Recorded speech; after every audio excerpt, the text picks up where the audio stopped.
इस कार्यक्रम के पुण्यार्जक हैं भगवान नेमिनाथ दिगंबर जैन मंदिर, सुस दिगंबर जैन मंदिर समिति, अंतर्गत जैन संघ पुणे JSP, ज्ञानोदय जैन सोसाइटी के सामने भगवान नेमिनाथ चौक, सुसगांव, पुणे। एक विषय जो हम विगत दिनों से ले रहे थे, इमोशनल इंटेलिजेंस का, इमोशनल क्वोशेंट अथवा अपने भावनाओं का सूचकांक। हमारे भाव कैसे होते हैं, क्यों होते हैं, कब होते हैं, कहाँ होते हैं, उसकी इंटेंसिटी कितनी होती है, उसे हम कैसे व्यवस्थित कर पाएँ, मैनेज कर पाएँ, संभाल पाएँ, ये प्रक्रिया समझने की कोशिश कर रहे थे। अभी तक जो विषय हमने दिया था, सर्वप्रथम यदि हम अपने आप को संभालना चाहते हैं, अपने भावों को कंट्रोल करना चाहते हैं, तो पहली स्टेज जो होती है उन भावों को देखने की कि वे ओरिजिनेट कहाँ से होते हैं और क्यों होते हैं, उसका ओरिजिन, इस विषय पे चर्चा की थी। जब ओरिजिन हमें पता चल जाता है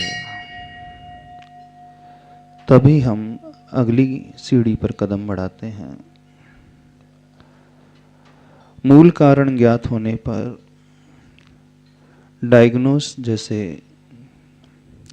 किसी पेशेंट को कर लिया जाता है, तो फिर उसका ट्रीटमेंट जो है प्रॉपर शुरू हो जाता है। ऐसे ही भावों को संभाला बाद में जाता है।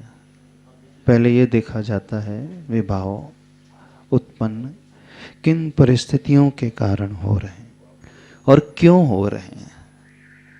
पहले उस रूट कॉज को हम एनालाइज करना सीखें और उसका एनालिसिस शुरू होता है सेल्फ रिफ्लेक्शन से, माइंडफुलनेस से, सेल्फ अवेयरनेस से। इस विषय पर भी चर्चा बहुत गहराई में कर चुके हैं। अब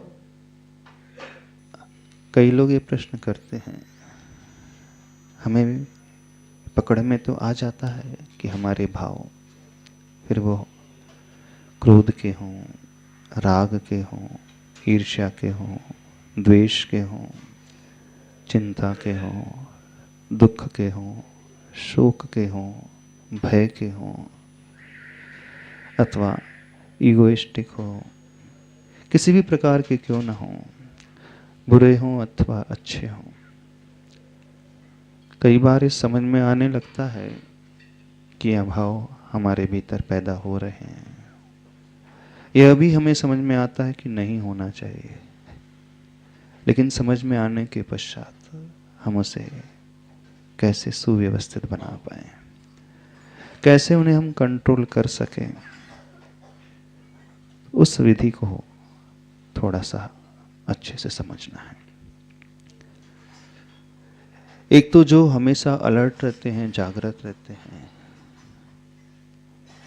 वो उन लोगों की भांति होते हैं जो बीमारी पैदा ही नहीं होने देते हैं। मेडिकल साइंस में कहा जाता है prevention is better than cure. यदि हम प्रिवेंशन समझ लें, कैसे इसकी हम रोकथाम कर सकते ये समझ लें, तो उससे बहुत अच्छा है जब दवाई आदि लेने की स्टेज जब आए।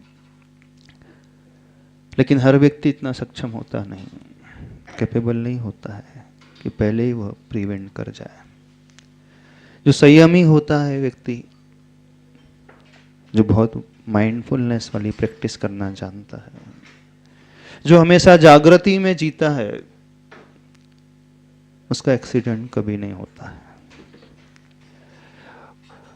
उसी गाड़ी का एक्सीडेंट होता है जिसका ड्राइवर जो है केयरलेस हो जाता है अथवा निद्रा में आ जाता है, झपकी लग जाती है, अथवा नशे में वो आ जाता है, अथवा वो रैश ड्राइविंग करता है, तभी एक्सीडेंट होता है कि और भी कोई कारण है? हाँ, एक कारण ये भी हो सकता है, आप ड्राइविंग बड़ी अच्छी कर रहे हैं लेकिन ब्रेक ही फेल हो जाए तो सिचुएशन आपके कंट्रोल में नहीं रहती है। पर ये बहुत रेयरली होता है कि गाड़ी का स्टीयरिंग अथवा क्लच वायर ही टूट जाए, कुछ ऐसी सिचुएशन क्रिएट हो जाए जो हमारे कंट्रोल में नहीं होती है, उसे हम कुछ नहीं कर सकते। लेकिन हमारे कंट्रोल में जो है उसे हम प्रॉपरली मैनेज तो अवश्य कर सकते हैं। अब जैसे आप उस सिचुएशन को समझ ले लेते हो कि मुझे ड्राइविंग बड़ी अच्छे से करना है, तो जब ड्राइविंग अच्छे से करना है तो पहले से ही आप सर्विसिंग आदि करा करके रखते हो। ठीक वैसे ही हमारी बॉडी भी एक व्हीकल की ही भांति होती है, और हम जो सोचने वाले हैं, देखने वाले हैं, जानने वाले हैं, समझने वाले हैं, एक ड्राइवर की भांति होते हैं। तो इस बॉडी को कैसे ड्राइव करना, और दूसरी एक बॉडी होती है, बड़ी सूक्ष्म बॉडी होती है, वो हमारी मन की बॉडी होती है। मन का एक शरीर होता है, मानस शरीर जिसे कहा जाता है, वो भी एक गाड़ी की ही भांति होती है। उसे भी हम बड़ी अच्छे से ड्राइव करना सीखें तो जैसे ड्राइव करना प्रॉपरली समझ लेता है, उसकी गाड़ी का एक्सीडेंट नहीं होता है। तो हमें दो बातें समझना है। कई बार हमारे परिणाम हमारे शरीर को लेकर के भी खराब होने लगते हैं। जब व्यक्ति बहुत ज़्यादा बीमार पड़ने लगता है, वेदना होने लगती है, अथवा उसकी बॉडी का रेजिस्टेंस पावर बड़ा वीक होता है, छोटा छोटा सा मौसम बदलता है तो उसे बीमारी हो जाती है, तो भी अपने परिणाम को वह संभाल नहीं पाता है।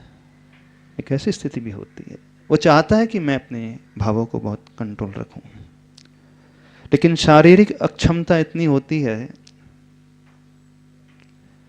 बहुत ज़्यादा उसे भूख लग रही हो, प्यास लग रही हो, अथवा इस प्रकार का उसने फूड ले लिया हो, तामसिक आहार लेने पर भी, तामसिक भोजन लेने पर भी व्यक्ति का कंट्रोल अपने भावों पर नहीं रहता है।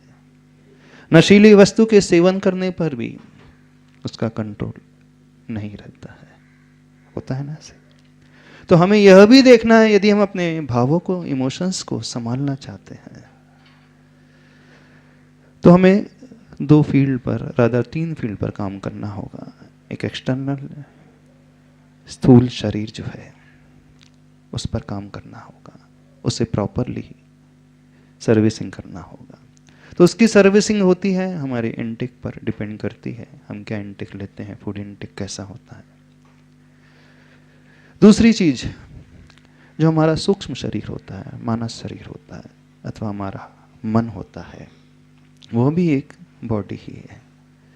हमें यह भी देखना है कि हमारा मन कब कब खराब होने लगता है, क्यों, कब कब उस द्वेष के भाव, राग के भाव, ईर्ष्या के भाव, इमोशंस, चिंता वाले, शोक वाले, एंग्जाइटी वाले, फियर वाले पैदा होने लगते हैं। तो हम इस मन रूपी बॉडी में क्या इंटेक दे रहे हैं, यह भी हमें समझना होगा। इसका इंटेक कैसे होता है? मन का इंटेक हमारी इंद्रियों से होता है, 5 सेंसेस जो हैं, है ना।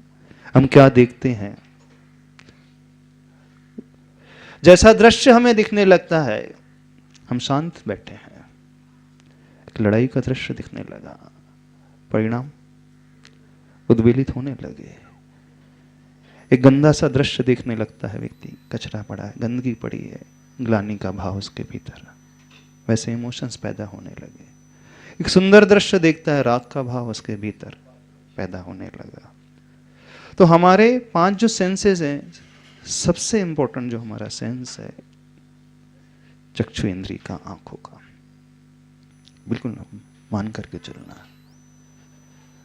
इवन मेडिकल साइंस भी कहता है 72 to 80% जो हमारे माइंड में विचार आते हैं, भाव पैदा होते हैं, इमोशंस पैदा होते हैं, उसमें जो 70 से 80% रोल होता है हमारी आइज का।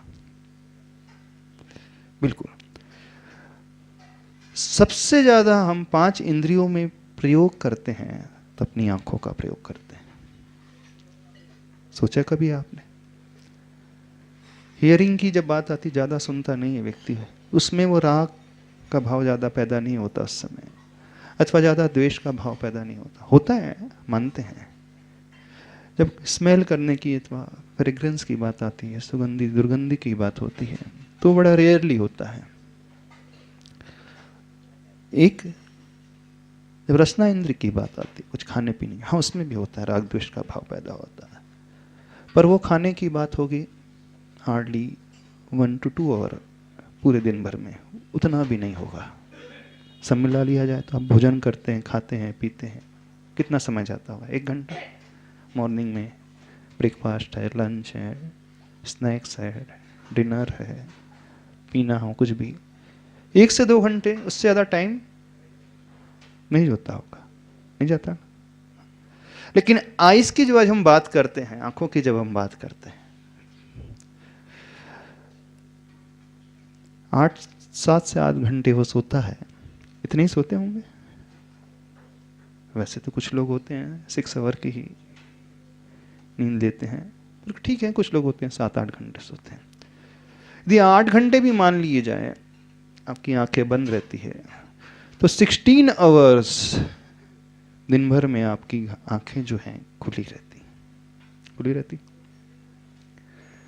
अब उन आंखों का जो आप प्रयोग करते हो 16 घंटे डेली, मुख का प्रयोग, रसना इंद्री का प्रयोग 1 से 2 घंटे, कर्ण इंद्री का प्रयोग, कानों का प्रयोग, ईयर्स का प्रयोग, सुनने के में आता है। पर जब राग द्वेष की जब बात उत्पन्न होती है, उसकी हम चर्चा कर रहे हैं। अच्छी म्यूजिक सुना आपने, अच्छा सॉन्ग सुन लिया, अच्छा लगने लगा, अथवा प्रशंसा के शब्द सुन लिए, अंदर ही अंदर फूलने लगे, अभिमान से भर लगे, अथवा कोई निंदा कर रहा है, द्वेष का शब्द आपने सुना, ईर्ष्या का शब्द सुना, परिणाम खराब हो। पर उसमें भी जो टाइम यूज होता होगा हार्डली,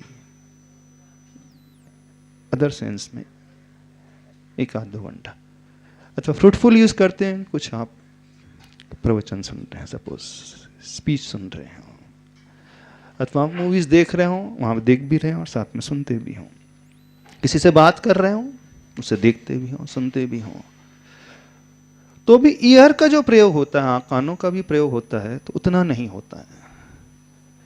लेकिन आंखों के प्रयोग की जब बात आती है, 16 घंटे ऑन एन एवरेज हो जाता है। अब जो 16 घंटे आप इन आंखों का यूज कर रहे हो, कैसा यूज करते हो? सबसे ज्यादा हमारी इस में जो फीडिंग हो रही है, हमारे सूक्ष्म शरीर में जो फीडिंग हो रही है, सबसे बड़ा रोल है उसमें तो हमारी आंखों का है ना? हाँ, नो डाउट एक थॉट प्रोसेस भी है, उसका भी है, लेकिन जब हम इंद्रियों की बात कर रहे हैं तो आंखों का प्रयोग सबसे अधिक होता है। इन आंखों से वह देखते ही रहता है। आपने किसी व्यक्ति को देखा, बिगिनिंग हुई देखने से, अब उसके बाद जो है थॉट प्रोसेस शुरू हो गए, विचार आना पैदा हो गए, इमोशंस होना उत्पन्न होना पैदा हो गए। किसी को देख करके या तो अच्छा इमोशन पैदा होगा, राग का भाव जनरेट होगा, द्वेष का भाव पैदा होगा, अथवा सपोज आप रास्ते से जा रहे हैं, एक बहुत अच्छी कार आपने देखी, अब देखना कैसी यात्रा चलती है, मन की यात्रा कैसे चलती है। कार आपको नजर आई, लेटेस्ट मॉडल है, कौन सा मॉडल है, कौन सा, XUV 700 ले लें कि मर्सिडीज ले लें, ऑडी ले लें, BMW ले लें, ठीक है, वो आपकी रेंज में नहीं है, ये तो आपकी रेंज में है। सिद्धांत सच्ची। अब क्या भाव पैदा हो गया, काश मेरे पास भी होती, अथवा वो दिन कब आएगा जब मेरे पास होगी, अथवा मैं कब इतना कमा पाऊंगा जब इसे अफोर्ड कर पाऊंगा। अब प्लानिंग शुरू हो गई, कैसे सेविंग करना है, कहाँ से लोन लेना है, कितना एक्स्ट्रा वर्क करना पड़ेगा, शुरू हो जाती है। हो गई ना शुरू। अथवा किसी व्यक्ति को देखा आपने, अथवा कोई मूवी का दृश्य देखा, कोई टीवी सीरियल देखा, तो मोबाइल यूज कर रहे थे, कुछ क्लिपिंग आपने देख ली। अब देखना तो पहला कदम हुआ। अब देखने के बाद जो भावों की यात्रा शुरू होती है, कैसे होती है और कहां तक पहुंच जाते हैं आप। जैन शास्त्रों में कथा आती है, हमने शायद पहले कभी आपको बताई भी थी। शालिसिक्त मत्स्य की, तंदुल मत्स्य की, है ना, समुद्र में रहने वाला वो राघव मत्स्य, जब वो सोता है 6 घंटे लगातार सोते रहता, तो 6 घंटे तक उसका मुख खुला रहता है, उसके मुख में बहुत सारी मछलियां आती चले जाती है। उसी के कान में रहने वाला, उसी के मल को खा करके जीवित रहने वाला, जैसे हमारी बॉडी में बैक्टीरिया उत्पन्न होते रहते हैं, जीव उत्पन्न हो रहते हैं, ऐसे उसके कान में भी रहता है छोटा सा मत्स्य, उसका नाम तंदुल मत्स्य। तंदुल में चावल की भांति, बाकायदा 5 इंद्रिय उसके पास मन है, वो सिर्फ दिखता है। हाँ, क्या दिखता है, इसका मुख खुला है, बहुत सारी मछलियां आ रही हैं, मुख में प्रवेश कर रही, निकल जा रही है। अब देखने के बाद उसकी यात्रा शुरू हो गई। कैसा बेवकूफ है, यदि मैं इसकी जगह होता तो एक को भी नहीं छोड़ता, मुख बंद कर लेता, सारी मछली पेट में। इस कार्यक्रम के पुण्यार्जक हैं भगवान नेमिनाथ दिगंबर जैन मंदिर, सुस्त दिगंबर जैन मंदिर समिति, अंतर्गत जैन संघ पुणे, JSP, ज्ञानोदय जैन सोसाइटी के सामने भगवान नेमिनाथ चौक, सुसगांव, पुणे।